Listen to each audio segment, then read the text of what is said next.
palsu, kepalanya yang palsu gitu. Kok orang wali kota, gubernur, presiden, kok apain sih orang-orang itu ijazah palsu apa? Ya, ijazah palsu nggak mungkin lah jadi wali kota, jadi gubernur, habis gubernur jadi presiden gitu lah. Jadi nggak usah kita cari-cari masalah untuk bikin sensasi, bikin gaduh-gaduh gitulah. Ya. Intinya ijazah itu mulai dari wali kota Solo, berarti kan pakai ijazah kan? Habis wali kota Solo, gubernur DKI, kan pakai ijazah kan?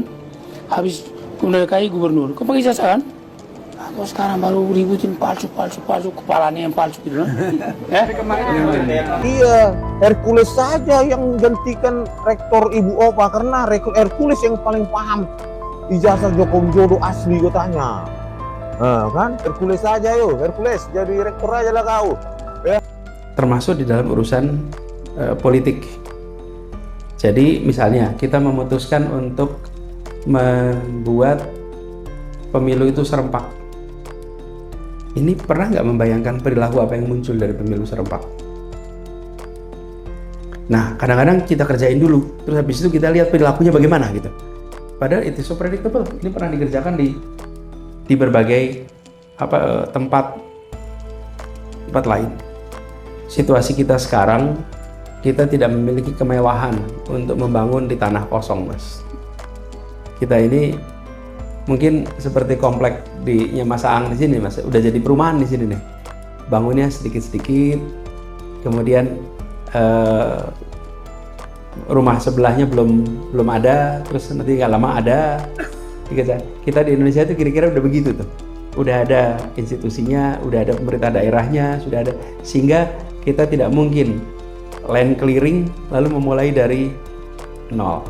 Karena itu justru kita harus sering menggunakan pendekatan yang tadi saya sebut neo-institusionalis, jangan pendekatan institusionalis.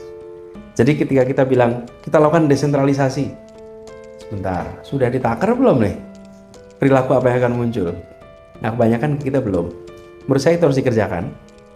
Nah, ini mengharuskan deliberasi yang panjang, Mas. Nah, kadang-kadang di dalam proses pengambilan keputusan kita, seringkali deliberasi yang panjang itu nggak ingin dikerjakan.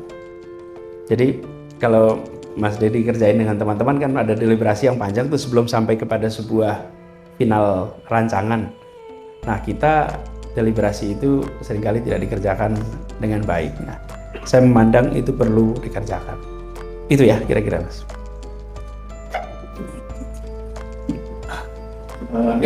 Assalamualaikum warahmatullahi wabarakatuh. Terima kasih Mas Sunil udah memberi kesempatan bertanya, dan terima kasih juga Pak Anies atas presentasinya. Kita bisa lihat sekelibat kerangka pikir Pak Anies dalam membangun pemerintahan pengalaman secara keseluruhan. Jadi nama saya Fauzan, Pak. Saya asal dari Batam, dan saya tahu Pak Anies itu dari Gerakan Turun Tangan 2013-2014, dan saya pikir teman-teman di sini punya gambaran, dan Pak Anies sendiri paling tahu bagaimana sudah banyak ide dan orang-orang yang bermacam-macam yang Pak Anies temui sepanjang perjalanan dari Gerakan Turun Tangan hingga sekarang prestasi Telep yang menurut saya sangat spesifik kalau dibanding Gerakan Turun Tangan itu sendiri. Nah, sebenarnya pertanyaannya cukup simpel sih. Saya cuma mau nanya why faktornya aja, kenapa? Karena kita dari presentasi Pak Anies kita lihat banyak how, tapi akhirnya saya penasaran sama why-nya, kayak insentif Pak Anies dalam maneuvering all that political landscape dan kejadian yang terjadi selama 11-15 tahun belakang itu, school of thought-nya gimana?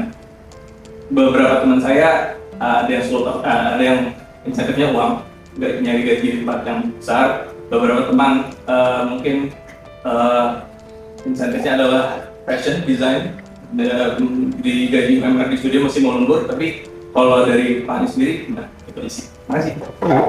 Why saya atau why ini semua? Kenapa Pak Anies? Personally, ya, urgensinya Pak Anies, kenapa Pak Anies tertarik? Misalnya gini, ketika saya dan keluarga memutuskan untuk kita membangun sebuah rumah, misalnya pada waktu itu belum ada urusan politik, belum ada urusan, sama sekali belum ada urusan itu. Tapi kami memiliki misi bahwa rumah tempat kami tinggal adalah bagian dari lingkungan tempat kami tinggal, dan bagaimana rumah kami menimbulkan rasa bersahabat, rasa kesetaraan, rasa nyaman dengan lingkungan tempat kami tinggal. Di balik itu ada satu kata yang tadi Gunta Mas Kamil, rasa keadilan ada. Saya termasuk, dan saya rasa ini prinsip universal, persatuan, kedamaian itu hadir kalau ada rasa keadilan. Saya kasih kutipannya Martin Luther King. Dia mengatakan, peace is not the absence of violence. Peace is not the absence of conflict. Peace is about the presence of justice. Jadi damai itu bukan tiadanya kekerasan. Damai itu bukan tiadanya konflik. Damai itu adalah hadirnya rasa keadilan. Nah, hadirnya rasa keadilan itulah yang ingin kami bawa. Itu yang menjadi sense of mission. Dan ini karena Anda tadi ngomong Indonesia Mengajar ya, tarik aja tuh ke belakang. Saya itu kadang-kadang ngomong itu, saya tidak mengatakan ya saya memimpin Universitas Paramadina,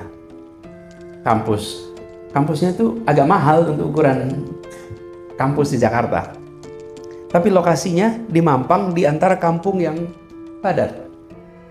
Itu saya struck gitu ketika saya bertugas di situ, duduk lagi di depan kampus, masuk depan kampus, melihat anak-anak SMA turun dari bis. Ketika anak SMA turun dari bis depan kampus, bayangan saya tuh mereka mau ke kampus kami gitu. Turunnya depan pintu persis. Begitu turun, mereka jalan lewatin gitu, terus belok. Terus saya tanya sama teman, ya anak-anak ini kemana? Itu anak-anak rumah belakang, Pak. Itu my God. Coba dicek, berapa banyak mahasiswa kita yang warga kampung belakang? Nggak ada. Terus gimana? Masa kita nggak punya warga tetangga kita kuliah di sini? They could not afford it. As simple as that. Dan dari situ kemudian nggak boleh ini.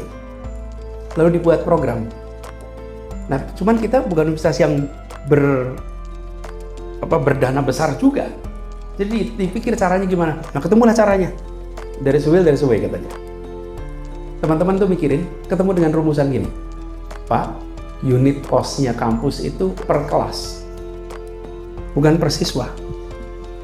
Jadi, seperti penerbangan tuh unit cost-nya per flight, bukan per penumpang.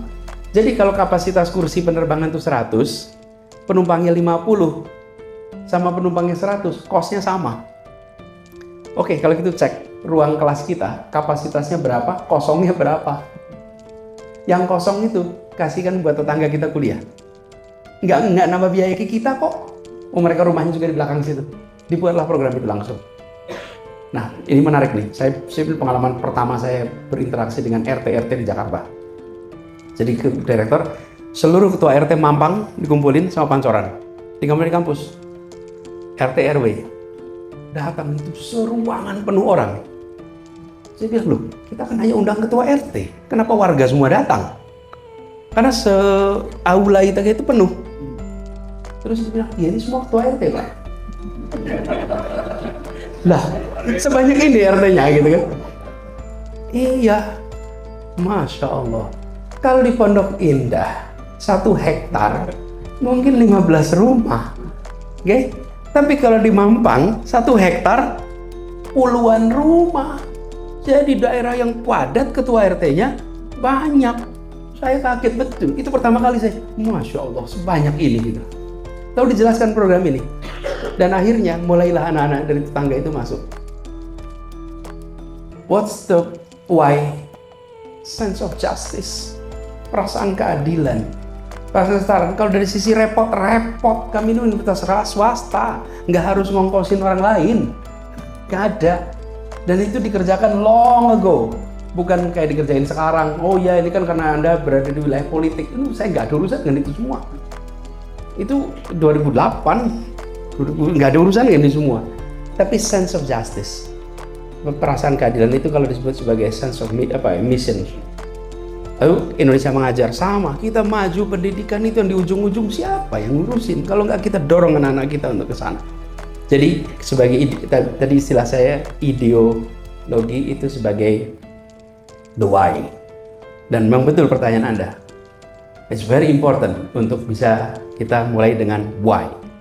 Karena kalau kita mulai dengan why dan kita clear dengan why-nya, maka turunan berikutnya itu menjadi clear. Gitu ya.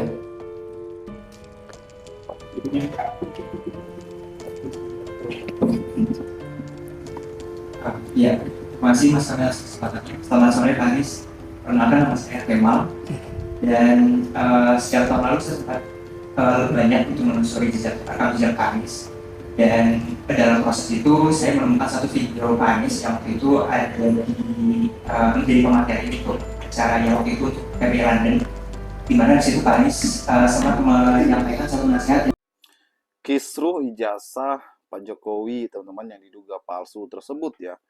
Bagaimana kemarin masa ke rumah Pak Jokowi untuk menanyakan keaslian jasa Pak Jokowi, teman-teman. Yang menggegerkan adalah ternyata berkunjung juga ya preman Hercules, teman-teman, ke rumah kediaman Pak Jokowi, dan ini menuai pro dan kontra ya. Dan berbeda sekali dengan Anies Baswedan ya, sang tokoh yang hebat, tokoh yang berpengaruh, tokoh yang ditakuti ya. Anies Baswedan adalah akademisi yang luar biasa. Banyak yang menyandingkan dengan Pak Jokowi tidak level katanya, teman-teman. Bagaimana menurut kalian?